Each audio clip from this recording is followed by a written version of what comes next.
सबसे पहले तो सुदर्शन काका का, देवसरन काका का, सभी दादाओं का, आजसू के सभी पदाधिकारियों का हृदय से धन्यवाद। आप सभी मीडिया बंधुओं का आभार यहाँ आने के लिए। कल का दिन जो रहा हमारे लिए बहुत ही एक बड़ा दिन रहा। कल मैं अनौपचारिक रूप से उस आंदोलन से जुड़ा जिसकी शुरुआत कभी ना कभी मेरे दादाजी ने, उसी लड़ाई को आगे बढ़ाते हुए उसी विरासत को हमारे पिताजी ने आजसू का संघर्ष किया।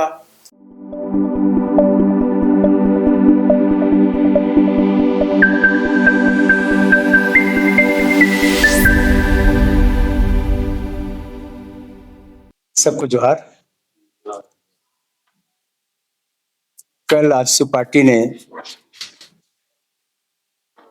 हरिवंश टाना भगत स्टेडियम खेलगांव में बलिदान दिवस आयोजित किया। कल का बलिदान दिवस मुख्य रूप से झारखंड आंदोलन में जितने शहीद हुए हैं, झारखंड आंदोलनकारियों के ये समर्पित था और यह एक ऐतिहासिक दिन था और इसलिए इस ऐतिहासिक दिन में हम लोगों ने कुछ कार्यक्रम लिए हैं। संगठन को विस्तार करने के संदर्भ में कुछ संकल्प भी लिए हैं। मैं विस्तार से बताना चाहूंगा कि पहले तो जितने लोग इस कार्यक्रम को सफल बनाने में पार्टी के केंद्रीय कमेटी के सभी पदाधिकारी, जिला के पदाधिकारी, प्रखंड के पदाधिकारी और पंचायत स्तर के सक्रिय कार्यकर्ताओं को, साथ ही साथ अनुषंगीय इकाई के सभी पदाधिकारियों को, नगर के पदाधिकारियों को मैं आभार व्यक्त करता हूं। मीडिया के सभी प्रिंट मीडिया, विजुअल मीडिया और छायाकारों को भी मैं आभार व्यक्त करता हूं कि इस कार्यक्रम को सफल बनाने में आप लोग की भी अहम भूमिका रही है। मैं सबके प्रति आभार व्यक्त करते हुए ये कहना चाहता हूं कि पार्टी ने तय किया है कि संथाल हुल 30 जून हुल दिवस है। संथाल हुल सिद्धू कानू के, चांद भैरव के हुल के कारण और करीब करीब 10,000 झारखंडी संथाल भाई उसमें शहीद हुए थे। इसको हम शहादत दिवस के रूप में मनाते हैं या हुल दिवस के रूप में मनाते हैं। पार्टी संथाल हुल 30 जून को संथाल पगना में मनाने का निर्णय लिया। 8 अगस्त निर्मल महतो का शहादत दिवस है। निर्मल महतो ने पार्टी आजसू को जन्म दिया, आजसू के सोच को स्थापित किया, आजसू को स्वरूप दिया। आज उनके शहादत दिवस ने हमको शुरू से ऊर्जा भी दिया है। उनके शहादत के बाद ही झारखंड आंदोलन में आजसू ने उग्र आंदोलन करने का निर्णय लिया। हम 8 अगस्त निर्मल महतो के शहादत दिवस के दिन जमशेदपुर में शहादत दिवस मनाएंगे। 9 अगस्त आदिवासी दिवस और अगस्त क्रांति दिवस भी है। हम इसकी विस्तृत रूपरेखा कार्यक्रम का तैयार कर रहे हैं। पार्टी इस पर निर्णय लेकर फिर बात से बताएंगे।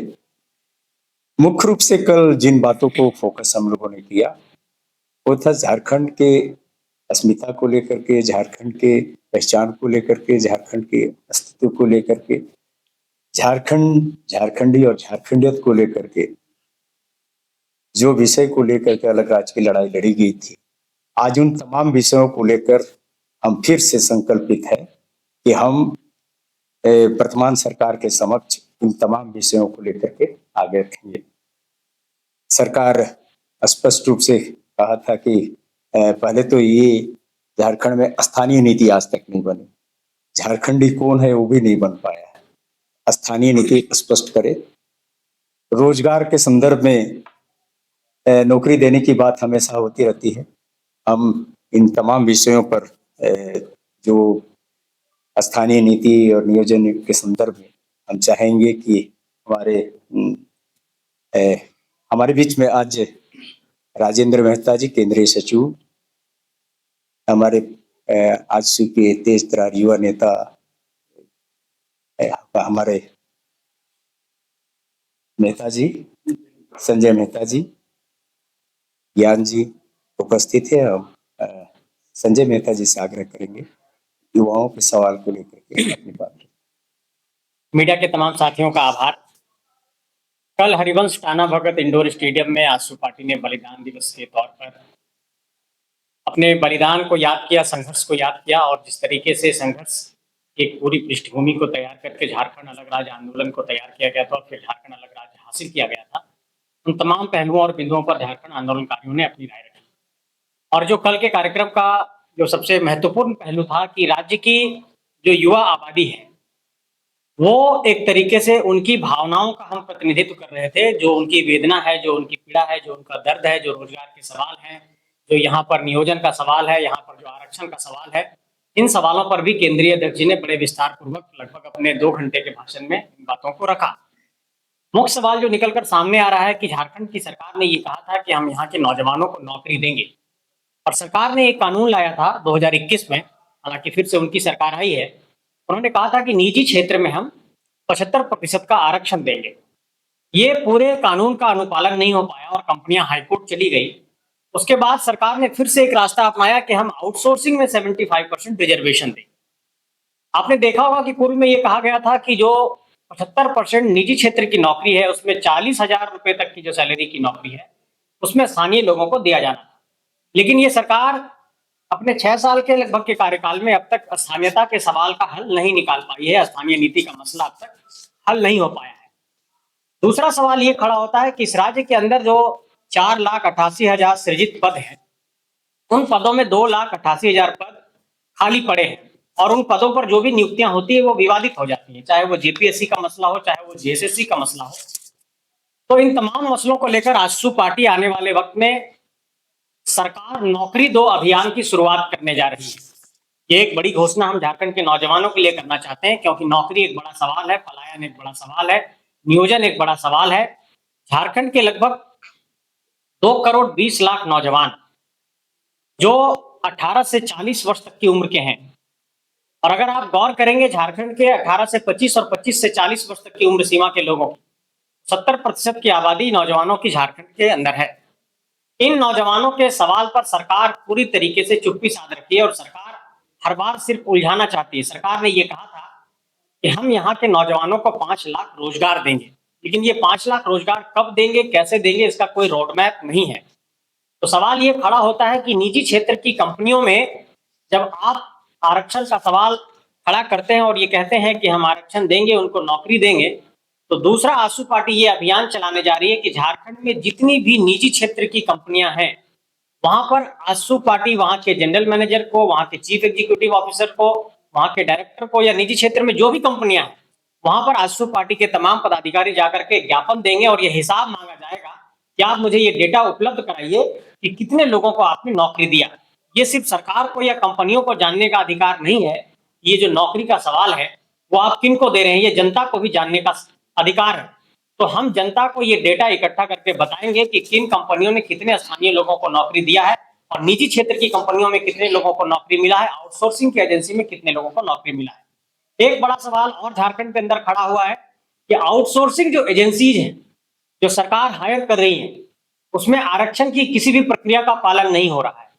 आज तमाम विभाग में आउटसोर्सिंग एजेंसी को लाया जा रहा है। झारखंड के पर्यटन विभाग में आप देख रहे होंगे कि तमाम आउटसोर्सिंग एजेंसीज को हायर किया गया है। तो सरकार से ये सवाल बनता है कि क्या सरकार सिर्फ ठेकेदारी प्रथा के माध्यम से ही रोजगार देना चाहती है, और अगर ठेकेदारी प्रथा से देना चाहती है तो क्या उसमें आरक्षण का पालन हो रहा है, और अगर आरक्षण का पालन नहीं हो रहा तो ये अधिकार का हनन क्यों किया जा रहा है। क्योंकि एक सवाल बीच में ये खड़ा हुआ था कि 2,88,000 पद जो सृजित थे उसमें बीच में ये बात सामने आई सरकार की तरफ से कि अब सिर्फ 1,51,000 पद हमारे बचे हैं। तो इन पदों पर जब आपने नियुक्ति की ही नहीं तो ये पद भरे कैसे। इन पदों को आउटसोर्सिंग के माध्यम से शायद भर दिया गया। तो आउटसोर्सिंग के माध्यम से अब सरकार ने कहा है कि हम आरक्षण देंगे, लेकिन यह सवाल पहले खड़ा होता है कि आरक्षण का जो पहलू है आप किस रूप में और कैसे देंगे। इसलिए सरकार को हम ये बताना चाहते हैं कि आउटसोर्सिंग में, निजी क्षेत्र में आपने 75% दोनों जगहों पर रिजर्वेशन की बात कही। अब ये सिर्फ एक आई वॉश की तरह प्रतीत होता है, क्योंकि जो आउटसोर्सिंग एजेंसीज हैं वो भी एक प्राइवेट कंपनी है, हालांकि वो सरकार के साथ एसोसिएट होकर के काम कर रही है। और जो वहां पर निजी क्षेत्र की कंपनियां जो खनन कर रही हैं, जो माइनिंग कर रही हैं, जो बॉक्साइट की माइनिंग कर रहे हैं, ये तमाम तरह की जो माइनिंग कर रही हैं, उन कंपनियों में भी यहाँ के लोगों को रोजगार नहीं दिया गया। तो हम ये दो महत्वपूर्ण एक तरीके से पहल करने जा रहे हैं। पहला तो ये है कि सरकार नौकरी दो अभियान की शुरुआत होगी। दूसरा, निजी क्षेत्र में कितने स्थानीय लोगों को नौकरी दिया गया, इन सारे सवालों को हम लोग निजी क्षेत्र की कंपनियों से पूछेंगे। और आउटसोर्सिंग कंपनियों में 75% रिजर्वेशन क्या दिया गया है और सरकार इसके लिए क्या करने वाली, इन पर भी हम लोग सवाल पूछने जा रहे हैं। एक और बड़ा महत्वपूर्ण पहलू है नियुक्तियों को लेकर के। सरकार ने कहा था कि हम सारी नियुक्ति को पारदर्शी व्यवस्था के साथ लागू करेंगे। सरकार ने कहा था परीक्षा, परिणाम और नियुक्ति, ये तीनों हम समय से करेंगे। लेकिन हर जगह सरकार विवादों में फंसती है। जिस तरीके से सीआईडी जांच में ये बात सामने आई है कि सेटिंग गेटिंग हुई थी, प्रश्न पत्र लीक हुआ था, सरकार की जांच एजेंसी ने ये साफ जाहिर कर दिया है कि पेपर लीक हुआ था। तो इसके लिए अकाउंटेबल कौन है, उत्तरदायी कौन है, सरकार को भी ये स्पष्ट करना चाहिए। इसलिए हम सरकार से ये कहना चाहते हैं कि नौजवानों का जो नौकरी का सवाल है, जो यहाँ पर नियुक्तियों का सवाल है, वो समय से पूरा किया जाए। चाहे वो जेटेट का मसला हो, चाहे जेपीएससी का मसला हो, चाहे जेएसएससी का मसला हो, इसको लेकर के आजसू पार्टी आयोग के पास भी जाएगी और आयोग से भी सवाल करेगी और आयोग को भी ज्ञापन देने का काम करेंगे। तो तीन पहलू पर हम लोग अपना काम स्टार्ट करने जा रहे हैं। पहला, निजी क्षेत्र की कंपनियों से सवाल होगा। दूसरा, आउटसोर्सिंग एजेंसी से सवाल होगा। और तीसरा, सरकार के आयोग से सवाल होगा कि नियुक्तियों को लेकर के आप क्या करने वाले हैं। और इन सारे सवालों को लेकर आजसू पार्टी अब सड़क पर उतरने वाली है। पहले हम अपने पहले चरण में कंपनियों को ये आवेदन देने वाले हैं, कंपनियों से ये सवाल पूछने वाले हैं। और रोजगार के मसले पर आजसू पार्टी युवाओं के लिए लड़ने के लिए तैयार है। और कल हरिवंश टाना भगत के स्टेडियम में केंद्रीय अध्यक्ष सुदेश कुमार महतो जी ने साफ तौर पर यह कहा कि आजसू पार्टी झारखंड के नौजवानों के अधिकारों को लेकर, नौजवानों के सवालों को लेकर, नौजवानों के रोजगार के सवाल को लेकर, नौजवानों के नौकरी के सवाल को लेकर बहुत प्रतिबद्ध है और बहुत कह सकते हैं कि मुखर तरीके से आजसू पार्टी इसकी आवाज को बुलंद करेगा। तो यही आज मुख्य तौर पर हम घोषणा करना चाहते हैं कि आजसू पार्टी रोजगार के सवाल पर अब सरकार से सवाल करने वाली है और तमाम मुद्दों पर हम सरकार से एक तरीके से आर पार की लड़ाई लड़ेंगे। बहुत शुक्रिया। ऋतुराज जी हैं, झारखंड आंदोलन के हमारे पुराने योद्धा, जो एनी हुरो के समय झारखंड पार्टी को स्थापित किए और आजीवन झारखंड पार्टी में रहे। अधिवक्ता थे पेशे से, सांस्कृतिक कर्मी थे, बुद्धिजीवी थे, झारखंड के साहित्य को लेकर के हमेशा से मुखर रहते थे। स्वर्गीय रणविजय नाथ साहदेव, उनके पोता ये हुए। इनके पिताजी अजय नाथ साहदेव आजसू पार्टी से पूरा जुड़े हुए रहे और हमेशा संघर्ष में रहे। अब तीसरी पीढ़ी आज हमारे बीच आजसू में आ रहे हैं, हम उनका हार्दिक अभिनंदन करते हैं। कल इन्होंने टाना भगत स्टेडियम में ज्वाइन किया, लेकिन आज हम रूबरू करना चाहते थे आप लोग को। चलो, हम चाहेंगे कि नए नौजवान के अंदर में जोश है, उनके अंदर में उत्साह है, उमंग है, जज्बा है और कुछ कर गुजरने का तमन्ना है, तो वो भी दो बात यहाँ पर रखेंगे। चलो बैठ के रुक चलो रुक, हम बढ़िया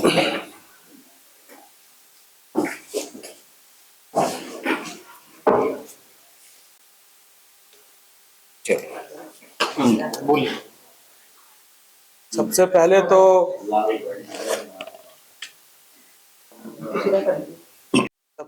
तो सुदर्शन काका का, देवशरण काका का, सभी दादाओं का, आजसू के सभी पदाधिकारियों का हृदय से धन्यवाद। आप सभी मीडिया बंधुओं का आभार यहाँ आने के लिए। कल का दिन जो रहा हमारे लिए बहुत ही एक बड़ा दिन रहा। कल मैं अनौपचारिक रूप से उस आंदोलन से जुड़ा जिसकी शुरुआत कभी ना कभी मेरे दादाजी ने, उसी लड़ाई को आगे बढ़ाते हुए उसी विरासत को हमारे पिताजी ने आजसू का संघर्ष किया। और कल मैं भी इस संघर्ष का एक अहम भूमिका आजसू पार्टी के साथ जुड़ के यहाँ पर रह के अपने आदरणीय सुदेश महतो जी के नेतृत्व में कल हमारा ज्वाइनिंग हुआ। और मैं यही आशा दिलाना चाहता हूँ सभी को, ये जो विजन था झारखंड आंदोलन का, जो सोच था, जिस कारण से लोगों ने झारखंड के लिए संघर्ष किया था, उस सोच को कहीं ना कहीं अभी हम देख नहीं पा रहे हैं झारखंड में। उस सोच को कहीं ना कहीं लागू करने के लिए मैं आजसू पार्टी में आया हूं और आजसू पार्टी के साथ जुड़ के उस सोच को लागू करते हुए युवाओं के साथ मिलकर एक बेहतर झारखंड हम लोग मिलकर